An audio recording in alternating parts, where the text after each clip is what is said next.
الحمد لله نحمده ونستعينه ونستغفره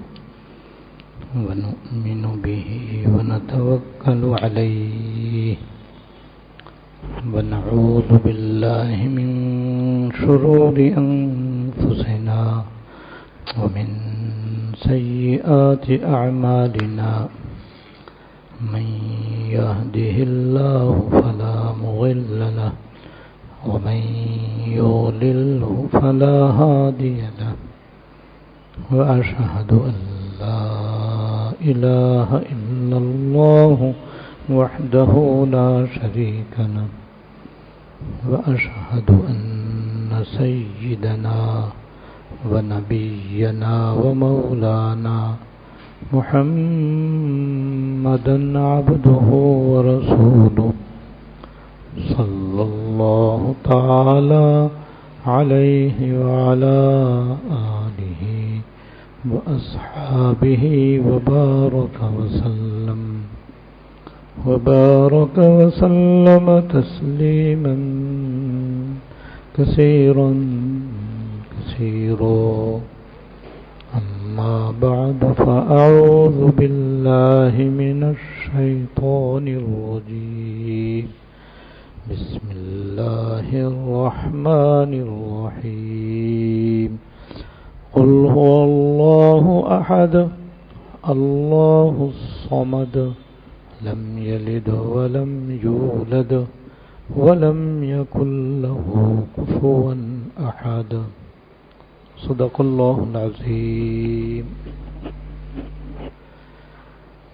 میرے قابل احترام بزرگوں، اس جمعے سے پہلے آپ کی خدمت میں قرآن کریم کی سب سے عظیم آیت الکرسی کی فضیلت بیان کی گئی تھی۔ اس کے بعد جان و مال کی حفاظت کے لیے سب سے بہترین دو صورتیں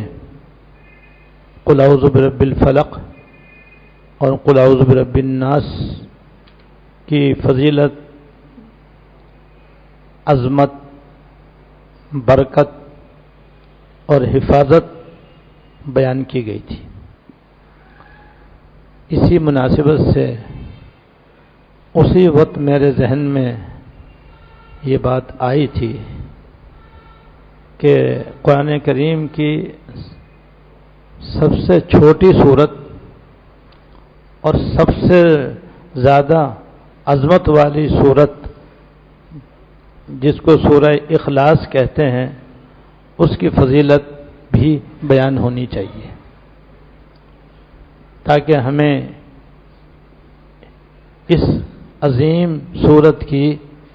دل و جان سے قدر ہو اور ہم زیادہ سے زیادہ اس سے دنیا اور آخرت کے فائدے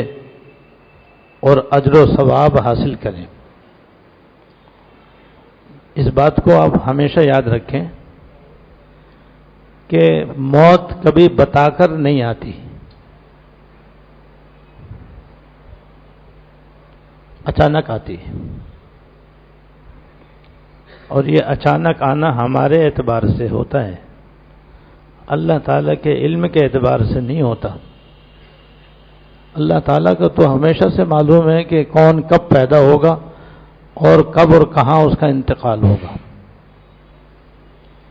ہمیں چونکہ کچھ علم نہیں، اس لیے ہمیں تو لگتا ہے کہ اچانک موت آ گئی، اور جب اچانک موت آتی ہے تو پھر آدمی ہاتھ مل کے رہ جاتا ہے، اس لیے کہ اب کچھ عمل کر نہیں سکتا وہ، اور اگر آثار و قرائن سے کچھ پہلے اس کو علم بھی ہو جائے کہ اب میرا آخری وقت ہے اور اب میں مرنے والا ہوں، تو بھی آدمی کچھ نہیں کر سکتا۔ موت کی گھبراہٹ اور موت سے موت کے آنے کی تکلیف ایسی ہوتی ہے کہ آدمی کے ہوش اڑا دیتی ہے۔ لہذا آخرت کے بنانے کا، سنوارنے کا، آخرت میں اپنی نیکیوں میں اضافہ کرنے کا سنہری موقع موجودہ وقت ہے۔ اسی لیے حدیث شریف میں فرمایا گیا ہے کہ وحیاتک قبل موتک او کما قال، کہ تم اپنے مرنے سے پہلے پہلے اپنی زندگی قدر کر لو، یعنی اس زندگی کو آخرت کے کاموں میں استعمال کر لو۔ جب مر جاؤ گے تو پھر تمہاری ساری خواہشات اور کوششیں ناکارہ ہو جائیں گی، اور پھر تم اپنی آخرت کے لیے کچھ کرنا بھی چاہو گے تو نہیں کر سکو گے۔ اور یہ بھی حدیث شریف میں آیا ہے کہ مرنے کے بعد آدمی نیکیوں کا اور اجر و ثواب کا، اچھے اچھے اعمال کر کے نیکیاں کمانے کا ایسا زبردست محتاج ہوتا ہے جیسے پانی میں ڈوبنے والا تنکے کا سہارا ڈھونڈتا ہے۔ اس سے بڑھ کر آخرت کی اہمیت بتانے کے لیے کوئی اور مثال ہو نہیں سکتی۔ تو بھائی یہ قیمتی زندگی اللہ کے فضل سے ہم کو فی الحال حاصل ہے، کسی وقت بھی یہ ختم ہو سکتی ہے۔ اس لیے جو نیکی بتائی جائے پلے باندھتے جائیں، جس گناہ کے بارے میں ذکر کیا جائے فوراً بچنا شروع کر دیں۔ اس کے سوا ہمارے یہاں جمع ہونے کا اور بیان کرنے کا کوئی اور مقصد بھی الحمدللہ نہیں ہے۔ اس لیے جب کوئی بات بیان کی جائے تو آپ اپنے دماغ سے سارے خیالات ہٹا کر بس اس بات کے 100% محتاج بن کر پختہ عمل کرنے کے ارادے سے اس کو سنا کریں۔ تو اس طریقے سے انشاءاللہ تعالی قطرہ قطرہ دریا شود، قطرہ قطرہ دریا بن جاتا ہے۔ یہ چھوٹی چھوٹی ہلکی ہلکی معمولی معمولی آسان آسان سی نیکیاں علم میں آتی رہیں گی، آپ عمل کرتے چلے جائیں گے تو بس اسی سے انشاءاللہ آخرت میں نیکیوں کا دریا بہہ جائے گا، اور اس کے نتیجے میں انشاءاللہ تعالی اللہ تعالیٰ کی رضا اور خوشنودی حاصل ہو جائے گی، اور یہی ہمارے دین و ایمان کا مقصود اصلی ہے، اور یہی ہماری اور آپ کی کامیابی ہے۔ اللہ تعالیٰ توفیق دے۔ تو آج سورہ اخلاص کے متعلق میں کچھ فضائل بیان کرنا چاہتا ہوں۔ حضرت عائفہ بن عبداللہ رحمہم اللہ مرسلن روایت کرتے ہیں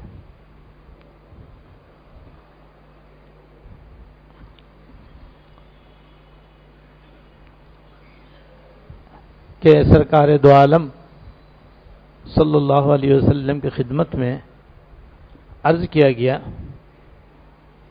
کہ قرآن کریم کی سب سے زیادہ عظمت والی سورت کون سی ہے؟ قرآن کریم کی سب سے زیادہ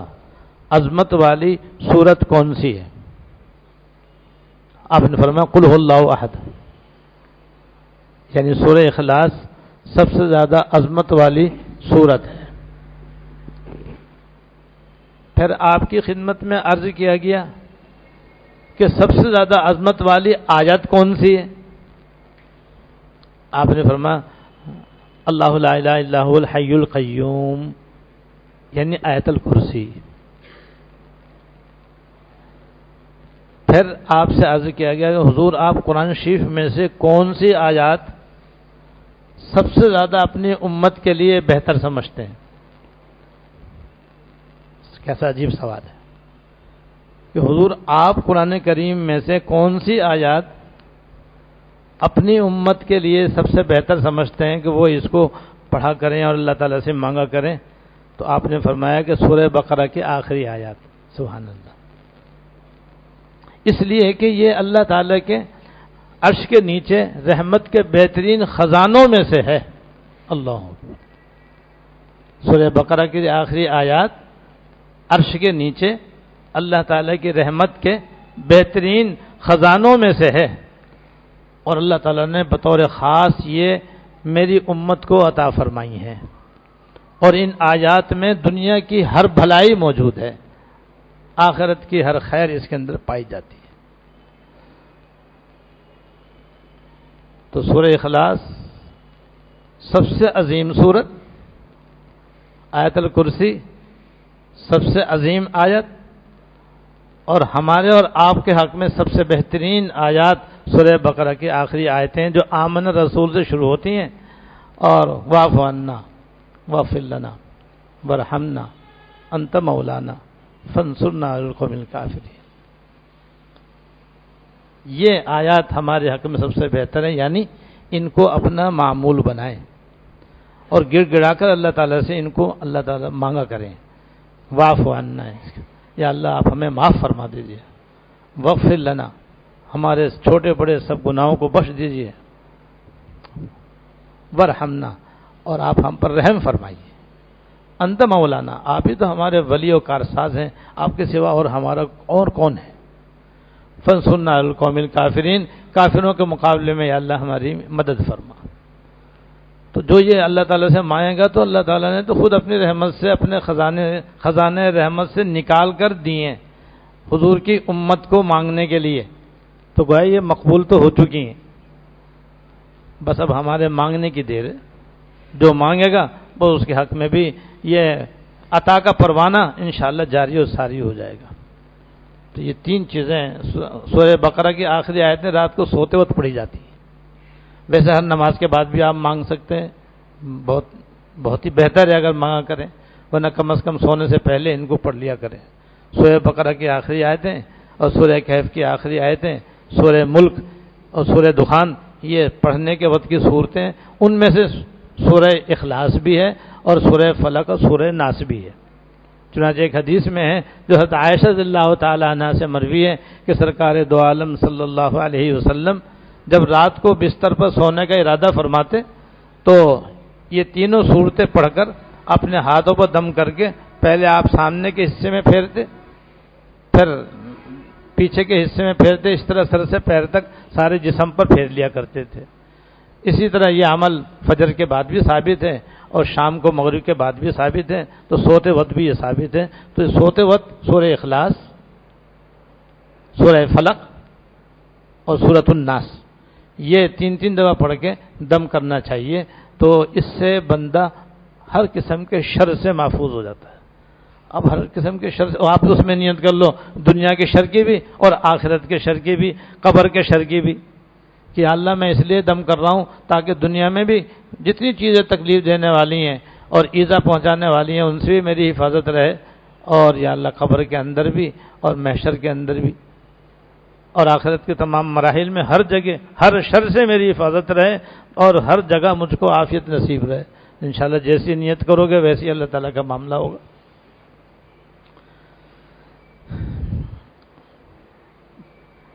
مدینہ منورہ میں مسجد قباء مشہور و معروف ہے، اور حضور کے زمانے میں یہاں پر انصاری آباد تھے، اور مدینہ منورہ سے مدینہ طیبہ تک درمیان میں بھی انصار آباد تھے، اور مدینہ منورہ میں بھی انصاری آباد تھے۔ تو حضور کے زمانے میں مسجد قباء کے اندر ایک صاحب امامت کیا کرتے تھے جو حضور کے صحابی تھے۔ ان کا عجیب معمول تھا کہ جب بھی وہ نماز پڑھاتے تھے تو سورہ فاتحہ کے بعد دوسری سورت پڑھنے سے پہلے قل هو اللہ ضرور پڑھتے تھے۔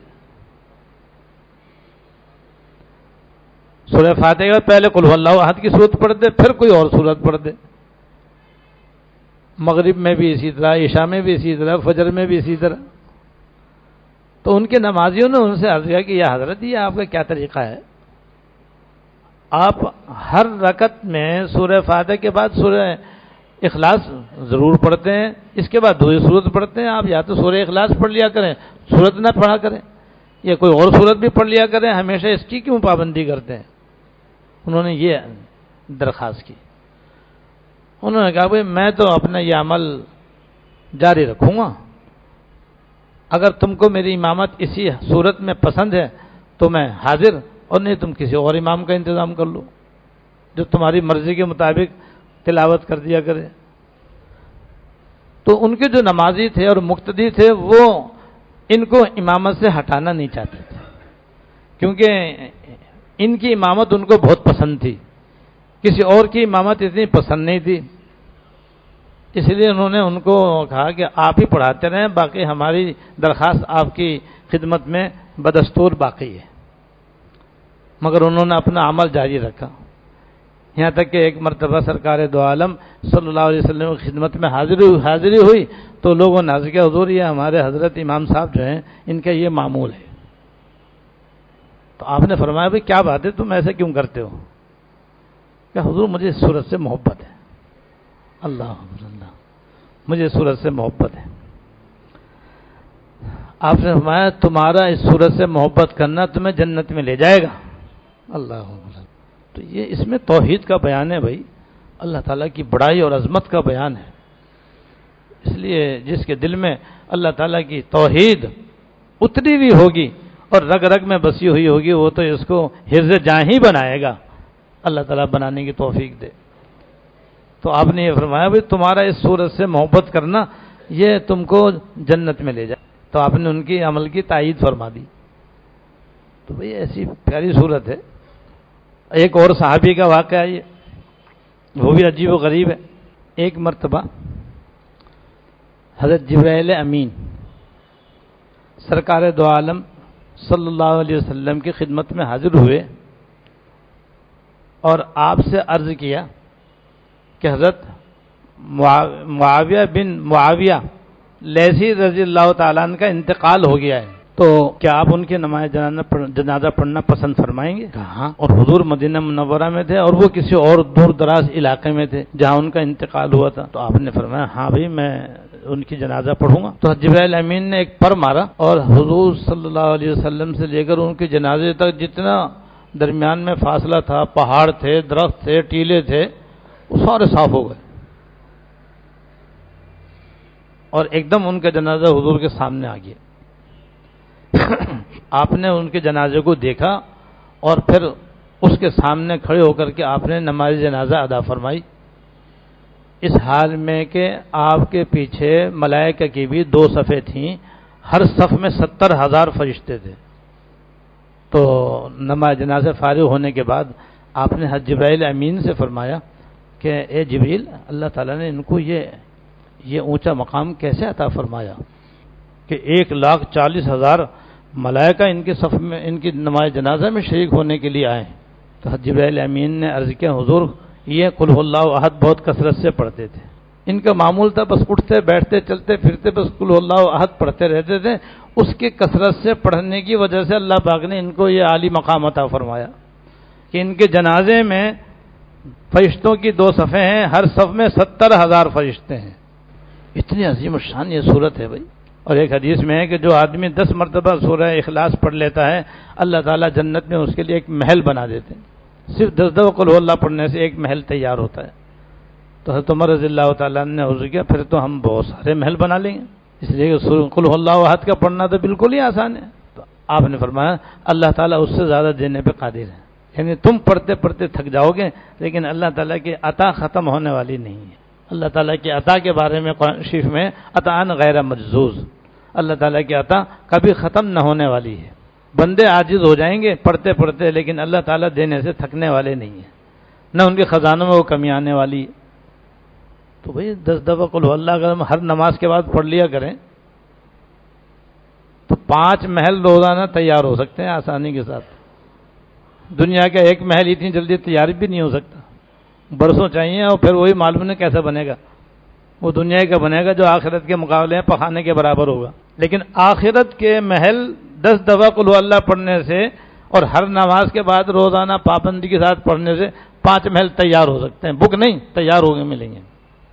بھائی بکنگ میں کہاں ہوتا ہے، بعد میں کبھی ملے تو ملے، یہاں تو نقد سودا ہے، بالکل ادھر پڑھو ادھر ملے۔ تو اگر کوئی معمول بنا لے کتنا خوش نصیب ہوگا وہ۔ اور بھئی اگر ہر نماز کے بعد مشکل ہے، اول تو مشکل ہے نہیں، تو فجر میں ہی معمول بنا لو کہ 50 مرتبہ روزانہ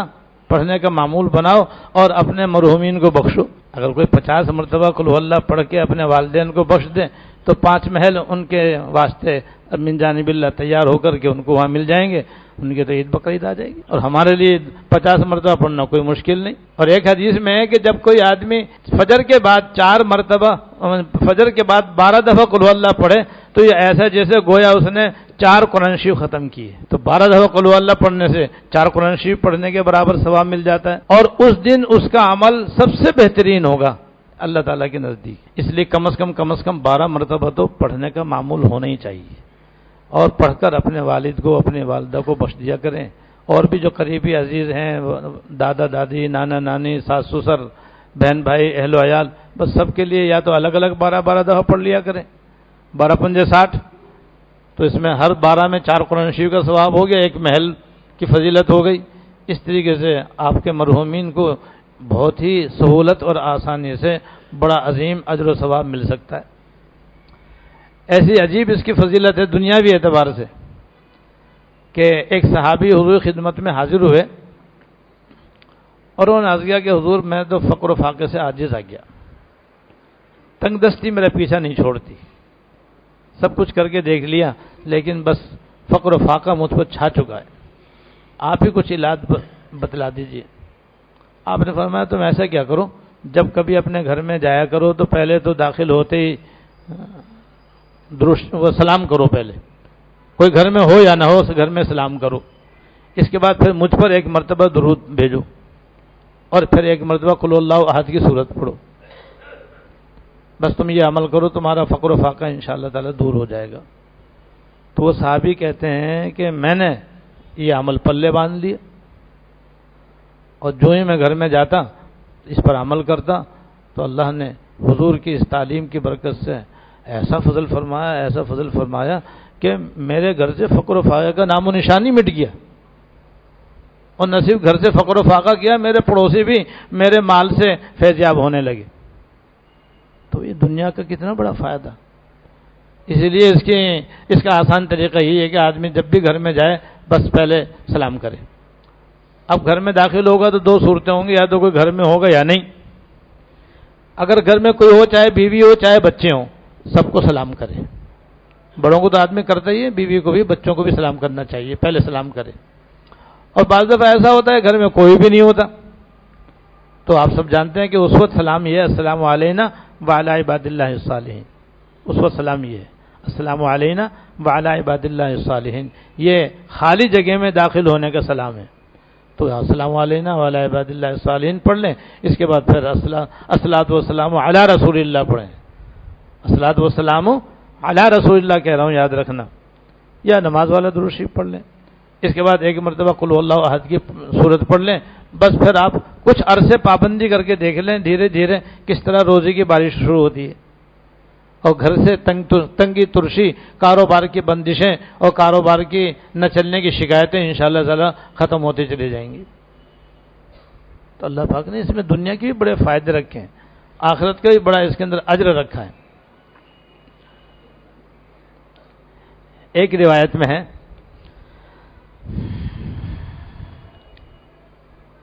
جو آدمی 3 کام پابندی کے ساتھ کرے، ایک روایت میں کہ جو آدمی 3 کام پابندی کے ساتھ کرے اور بحالت ایمان ان کو انجام دے، اور بحالت ایمان ان کو انجام دے تو وہ جنت کے جس دروازے سے چاہے داخل ہو سکے گا، اور جنت کی جس حور سے چاہے اس کا نکاح کر دیا جائے گا۔ سبحان اللہ، کتنی بڑی فضیلت ہے، جنت کے جس دروازے سے چاہے وہ چلا جائے اور جس حور سے چاہے وہ اپنا نکاح کرا لے۔ نمبر 1 اپنے قاتل کو معاف کر دے، نمبر 2 پوشیدہ قرض ادا کر دے، نمبر 3 ہر نماز کے بعد 3 مرتبہ قل اللہ احد کی صورت پڑھا کرے۔ اللہ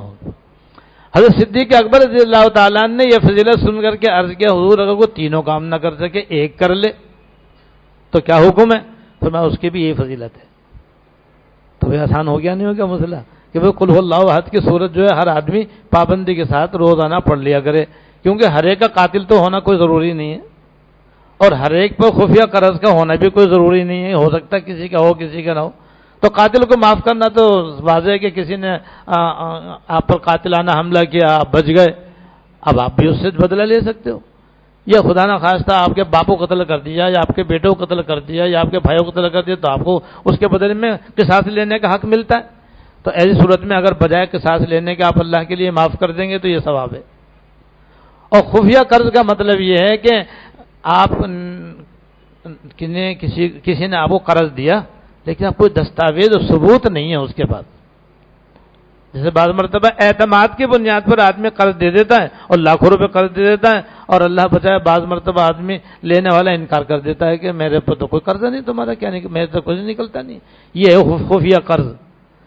اور جس قرض کے دینے پر گواہ موجود ہوں, دستاویز موجود ہو تو وہ خفیہ قرض نہیں ہے, وہ کھلم کھلا قرض ہے. اس کے حاصل کرنے کا راستہ موجود ہے کہ آدمی مقدمہ کر کے عدالت سے رجوع کر کے اپنا قرضہ بآسانی لے سکتا ہے. لیکن جس کا کوئی گواہ نہیں ہے,